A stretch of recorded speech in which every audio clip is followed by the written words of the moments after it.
नमस्कार दर्शकों, आपका स्वागत है एलएलसी सोवेलमाश चैनल के कार्यक्रम विशेषज्ञ टाइम में। आज हम आपके सवालों के जवाब देंगे और परियोजना की जानकारी देंगे। नमस्कार निवेशकों और परियोजना प्रतिभागियों, मैं आपको अभिवादन करता हूं। मैं दिमित्री द्वेनोव हूं। मैं इस परियोजना का लेखक, इस तकनीक का निर्माता और उन सभी चीजों का आरंभ करता हूं जो अभी हो रही हैं। जरा थोड़ा सा इतिहास में चलते हैं, क्योंकि अक्सर कहा जाता है कि सब कुछ बहुत ही धीरे धीरे हो रहा है। हालांकि विशेषज्ञों की टिप्पणियों और आकलनों के अनुसार यही वजह है कि सभी का मानना है कि हम बहुत तेजी से आगे बढ़ रहे हैं।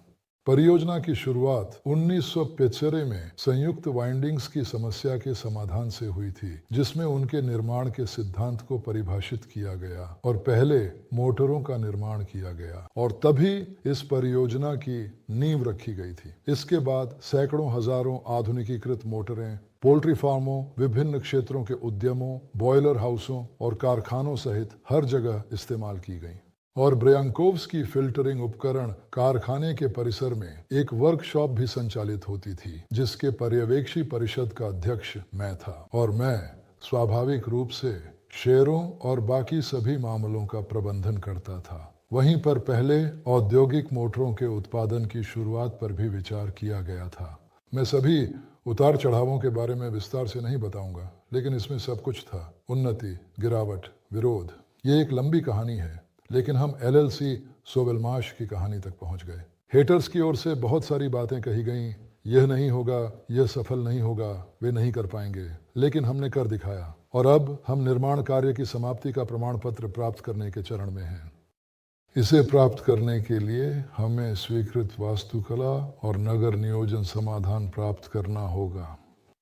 मैं हाल ही में अभिलेखागार में खोजबीन कर रहा था, जहां मैं पुराने दस्तावेजों और रिकॉर्ड्स को ध्यान से देख रहा था, और मुझे वहां पहली मॉडल मिली जिसे स्वीकृति मिली थी। ये मेरे लिए काफी दिलचस्प था। और आपको क्या लगता है ये कब स्वीकृत हुई थी? जब मैंने देखा कि इसे 2022 में स्वीकृति मिली थी, तो मुझे सच में बहुत हैरानी हुई। यह साल के अंत में था, जब उस महत्वपूर्ण परियोजना को स्वीकृति मिली थी, जिसके आधार पर हमने निर्माण कार्य शुरू किया था। 23वां, 24वां, 25वां साल, ये सभी वर्ष हमारे लिए बहुत महत्वपूर्ण रहे। निर्माण कार्य 3 साल चला, और इससे पहले परियोजना का विकास, अनुमोदन, अनुमति प्रणाली। और जब लोग कहते हैं कि आप लोग धीरे धीरे निर्माण कर रहे हैं, तो ऐसा नहीं है। हमने इस परियोजना को काफी अच्छे और तेज गति से, पूरी लगन और मेहनत के साथ बनाया है। इसे बनाते समय हमने हर पहलू का ध्यान रखा, ताकि गुणवत्ता में कोई कमी न रहे। जो भी व्यक्ति इस परियोजना को देखता, हालांकि इन सब के बावजूद हर दिन लगातार सुधार किए जा रहे हैं। कहीं कोई टिप्पणियां थी तो वहां सुधार किए गए। इसलिए मुख्य ठेकेदार, चाहे कुछ भी हो, उसके पास गारंटी की राशि रोकी गई है, बीमा दायित्व है, गारंटी संबंधी जिम्मेदारियां हैं। काम जारी है। अब बात करते हैं वापे के बारे में। आज हमारे लिए बहुत ही अधिक अप्रिय, कठिन और थोड़ा सा चुनौतीपूर्ण दिन होने वाला है। साल की शुरुआत से अब तक हमने कुल 8 लोडिंग की है, और अब 9वीं लोडिंग होने जा रही है। ऐसे में एक समझदारी भरी सीमा तय होनी चाहिए, क्योंकि मुख्य आपत्ति आखिरकार क्या है? आपने देखा, मान लीजिए एल्बम्स को टिप्पणी दी, हमने उसे ठीक कर दिया। आपने मॉडल्स देखे, टिप्पणी दी, हमने उसे भी ठीक कर दिया। मेरा मानना है कि वहाँ सब कुछ ठीक कर दिया गया है। नहीं, वे फिर कहते हैं हमने यहाँ और कुछ ढूंढ लिया। हम लोड कर रहे हैं और वे यहाँ कुछ और ढूंढ लेते हैं, वहाँ भी कुछ और ढूंढ लेते हैं, क्योंकि वे थोड़ा सा खोजते हैं, कुछ मिल जाता है और फिर आगे नहीं देखते। जब आप फिर से अपलोड करते हैं, तो आपके पास कोई गारंटी नहीं होती कि वहाँ सब कुछ पहले ही ठीक कर दिया गया है। हमारे पास जांचने के लिए कोई स्क्रिप्ट्स नहीं है, न ही ऐसा कोई सॉफ्टवेयर है जो इसे देखने की सुविधा देता हो। हाँ, हम इसे खरीद सकते हैं, इसमें कोई संदेह नहीं है, लेकिन इस पर प्रोजेक्ट से इतनी बड़ी रकम खर्च करना, माफ कीजिए, शायद यह तर्क संगत नहीं होगा, क्योंकि हमें अपने बजट की सीमाओं का भी ध्यान रखना चाहिए। हालांकि जो उतार चढ़ाव अब भी हो रहे हैं, वे भी तर्क संगत नहीं हैं। दूसरी ओर इस दौरान हमने मोसगोसस ट्रोयनाट्जोर की सभी पुरानी आपत्तियां दूर कर दी हैं, और आज की तारीख में उनके पास हमसे कोई सवाल नहीं है। हमने हाथ पर हाथ धरे नहीं बैठे रहे। हमने सीरियल प्रोडक्शन के लिए तकनीकी उपकरण खरीदे और मंगवाए, और उनकी सेटिंग में भी लगे रहे। चीन से एक इंजीनियर आया था, जिसने स्टैंप को ठीक किया। इसी दौरान जब तक उपकरण बन रहा है और उसकी तैयारी पूरी हो रही है, हम इस समय का उपयोग 318 गेज के रोटर की कास्टिंग की प्रक्रिया को अच्छी तरह से समझने और सीखने में कर ये वही चीज़ है जो कोलोबॉक पर लगी हुई है। पैकेट 33 50 मिलीमीटर का है। वैसे 35 तो हमने डाला था, लेकिन 50 में वॉल्यूम की वजह से यह संभव नहीं हो पाया। इसलिए हम इसे भट्ठी में अच्छी तरह से पिघलाते हैं और फिर धीरे धीरे बहुत ही सावधानी पूर्वक कॉकिल में डालते हैं। हम कॉकिल की संरचना, कास्टिंग की तकनीक पर काम कर रहे हैं और वे लोग भी सीख रहे हैं जिन्होंने पहले यह काम नहीं किया है और जिनके पास अनुभव नहीं है, लेकिन अब वे यह करना सीख चुके हैं। वे पिघला हुआ धातु तैयार करना, उसकी डिगैसिंग करना, उसकी तरलता बढ़ाना और वे सभी पैरामीटर और विशेषताएं हासिल करना जानते हैं जो कास्टिंग के लिए ज़रूरी हैं। वे यह सब कुछ कर रहे हैं। साथ ही जैसा कि बताया गया है, हमने नई कोलोबॉक मॉडल के परीक्षण भी शुरू कर दिए हैं जिसमें नए कंट्रोलर लगे हैं। ये कंट्रोलर चीन से आए हैं और ये इस लोड को संभाल रहे हैं। इसके अलावा हमने कुछ संरचनात्मक बिंदुओं का भी पता लगाया है, जैसे कहाँ फ्रेम को मजबूत करना है और कहाँ मोटर के माउंट को मजबूत करना है। और सबसे महत्वपूर्ण बात, हमने यह पाया कि पिछले डिज़ाइन और इस डिज़ाइन के व्यवहार में एक समानता है। हमने इस समानता को विस्तार से पहचाना, देखा और कारण भी ढूंढ लिया। अभी लड़के उसे ठीक कर रहे हैं। जब मोती ल्योक दीवार से टकरा गया था तो उस टक्कर के कारण जो भी नुकसान हुआ था उसे पूरी तरह से ठीक किया जाएगा। वे बहुत ध्यान और सावधानी से काम कर रहे हैं ताकि हर छोटी बड़ी खराबी को सही किया जा सके और सब कुछ पहले जैसा हो जाए। निकट भविष्य में, थोड़े ही समय में, दरअसल हम बाहर परीक्षण करने की योजना बना रहे हैं, क्योंकि अब कमरे के अंदर ये परीक्षण करना संभव नहीं है अभी।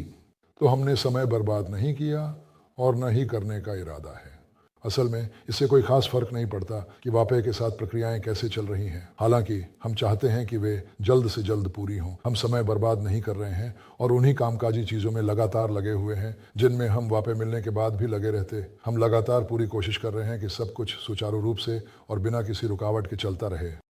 इसके अलावा हमने NDS की वापसी के लिए आवेदन दिया है और इसी वजह से हमें फिर से थोड़ा और ध्यानपूर्वक बारीकी से जांचा जा रहा है।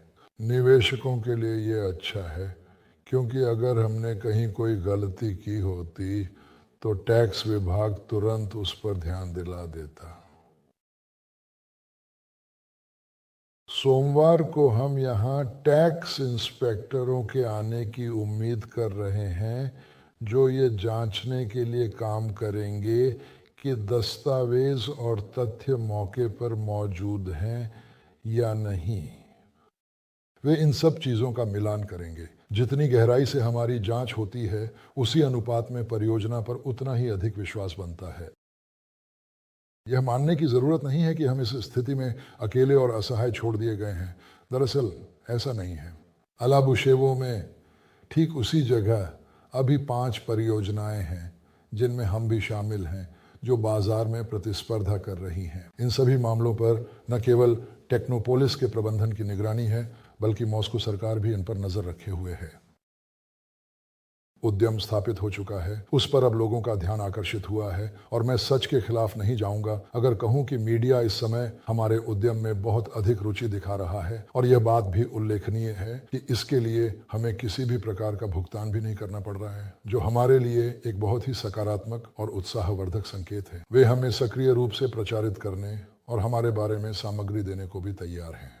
हम बस इतना ही कह रहे हैं कि दोस्तों, चलिए इसे इस तरह से और पूरी तरह से करें कि इसमें कोई भी दोहरापन या अधूरी या अस्पष्ट बातें न रहें, ताकि काम पूरी तरह से सही ढंग से हो जाए। क्योंकि जब आर्किटेक्चरल शहरी नियोजन की अनुमति स्वीकृति मिल जाती है तो सिद्धांत रूप में सामान्यतः यह सब कुछ स्वचालित रूप से उसी चरण तक जाना चाहिए जब उपयोग की अनुमति का दस्तावेज तैयार किया जाता है।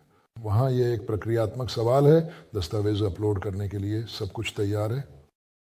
आज की तारीख में ऐसा लगता है कि हमारे पास यही परिस्थिति है और ये बुरी नहीं है। खैर, जैसा कि अक्सर कहा जाता है, हम निश्चित रूप से अंतिम बिंदु लगाना चाहेंगे, लेकिन फिलहाल कम से कम अब तक ऐसा नहीं हुआ है। लेकिन भी यह परियोजना या उसके विकास को नहीं रोकता है। गोदाम में फिलहाल पूरी असेंबली के लिए इंजनों को छोड़कर 1000 कोण ग्राइंडर के लिए सभी पार्ट्स उपलब्ध हैं। इसके अलावा साथियों, हमारी योजनाओं में विमानन उपयोग के लिए इंजन की बिक्री का प्रस्ताव भी है, जो मोतिल्योक पर लगा है। ड्राइव से तात्पर्य है इंजन और कंट्रोलर, जो भी इसे आवश्यक समझे उनके लिए। और फिर कंट्रोलर, इंजन और उसके साथ असेंबल किया गया प्रोपेलर, जिसे पैराप्लेन, विमान या जहां भी जरूरत हो वहां लगाया जा सकता है। स्वाभाविक है कि उसमें सभी विशेषताएं अधिकतम सीमाओं के साथ मौजूद होंगी। इसमें S1 मोड, अल्पकालिक मोड और अधिकतम इम्पल्स मोड भी शामिल हैं, जो इसकी क्षमताओं को और अधिक व्यापक बनाते हैं। इंजन अभी 35 पैकेज के होंगे और उसके बाद 50 वाला आएगा। ये दो अलग अलग कॉन्फ़िगरेशन में होंगे, क्योंकि हम अभी के लिए थोड़ी पूरी शक्ति नहीं लगा रहे हैं और इस कंट्रोलर के साथ उससे पूरी शक्ति नहीं निकाली जा सकती। लेकिन हमारा खुद का कंट्रोलर बहुत ही जल्द आ रहा है आपके लिए, जिसमें सब कुछ अलग तरह से होगा। इसलिए ड्रोन के अलावा हम ऐसे थोड़े और किट भी पेश करने जा रहे हैं, ताकि लोग अपनी खुद की आइडियाज़ को साकार कर सकें और अपनी खुद की प्रोडक्ट बना सकें। ये कैसे स्थापित होगा? शक्ति और उड़ान दूरी बढ़ेगी? इंजन होगा आंतरिक दहन इंजन, जो खरीदा गया है वह केंद्र में स्थापित किया जाएगा। वहाँ जगह है जहाँ उसे रखा जा सकता है। हाँ, ये निश्चित रूप से वजन बढ़ाएगा और उपयोगी भार को कम करेगा, लेकिन मुख्य बात यह है कि पेट्रोल की मात्रा के अनुसार ये उड़ सकता है, थक गया तो उतर सकता है, स्टैंड बाय मोड में चार्ज हो सकता है, फिर आगे उड़ सकता है। और इस तरह की उड़ानों के जरिए वह दरअसल बिना किसी रुकावट के काफ़ी लंबी दूरी तक आसानी से जा सकता है। अनुपालन प्राप्त करने की प्रक्रिया यह अंतहीन चक्र है, इसका अंत नहीं। इसके लिए असामान्य समाधान चाहिए जो गतिरोध से निकाले। आइए सोचें, निवेशक गण जो इस विषय के करीब हैं, क्या किया जा सकता है और किन संसाधनों से? साथियों, कुछ भी मत कीजिए, मैं आपसे अनुरोध करता हूँ। जो ज़रूरी है वह किया जा रहा है। और इसी स्थिति में 600 प्रोजेक्ट्स हैं, उनके पास 600 आवेदन हैं, जो अभी आर्किटेक्चर विभाग में विचाराधीन हैं। प्रभावी कदम उठाने के लिए विषय में गहराई से डूबे रहना जरूरी है, क्योंकि जब तक हम किसी विषय को पूरी तरह से नहीं समझेंगे, तब तक हम सही दिशा में ठोस और असरदार कदम नहीं उठा सकते। मैं आप सबसे अनुरोध करता हूं कि किसी भी हालत में कोई भी कार्रवाई न करें, मेरी बात माने। यकीन मानिए, जो ज़रूरी है हम कर रहे हैं, जो ज़रूरी है हम वही कर रहे हैं और उन स्तरों पर कर रहे हैं जहाँ इसकी आवश्यकता है। सवालों के लिए बहुत बहुत धन्यवाद। कृपया हमेशा अपना ख्याल रखें, आशावाद न खोएं और स्वस्थ रहें। हम आपके साथ ठीक गति से आगे बढ़ रहे हैं। आपका दिन शुभ हो। हमें वापय प्राप्त करना है, हम उसे प्राप्त करेंगे। निर्माण पूर्णता निष्कर्ष निर्माण कार्य समाप्ति प्रमाण पत्र प्राप्त कर उपयोग के लिए चालू करेंगे। आगे हमारी जिम्मेदारी ज़मीनें खरीदने की होगी, क्योंकि यह ज़रूरी है। उसके बाद मूल्यांकन और बाकी सब कुछ किया जाएगा, लेकिन यह सब कुछ चरणबद्ध तरीके से होगा। अभी हमारे पास वास्तुशिल्प शहरी नियोजन का निष्कर्ष है और हाँ, सूची के अनुसार आगे बढ़ेंगे। धन्यवाद, अलविदा। और फिर भी मैं आपके शब्दों को दोहराऊंगा चैट पढ़ते हुए कि कृपया खुद से कोई कदम न उठाइए। साथियों, अनुरोध है, कुछ भी करने की ज़रूरत नहीं है। जब ज़रूरत होगी हम खुद संपर्क करेंगे। यकीन मानिए, हमें पता है कि हम क्या कर रहे हैं, हमें पता है कि हम क्या कर रहे हैं, क्योंकि कभी कभी मदद नुकसान से भी ज़्यादा बुरी हो सकती है। सच कहूँ तो ऐसा इसलिए है क्योंकि बिना सोचे समझे की गई सहायता कभी कभी स्थिति को और जटिल बना सकती है। इसलिए शांत और संतुलित रहें, धैर्य बनाए रखें। प्रक्रिया चल रही है और काम हो रहा है और सब कुछ समय के साथ बेहतर हो जाएगा। धन्यवाद। फिर मिलेंगे।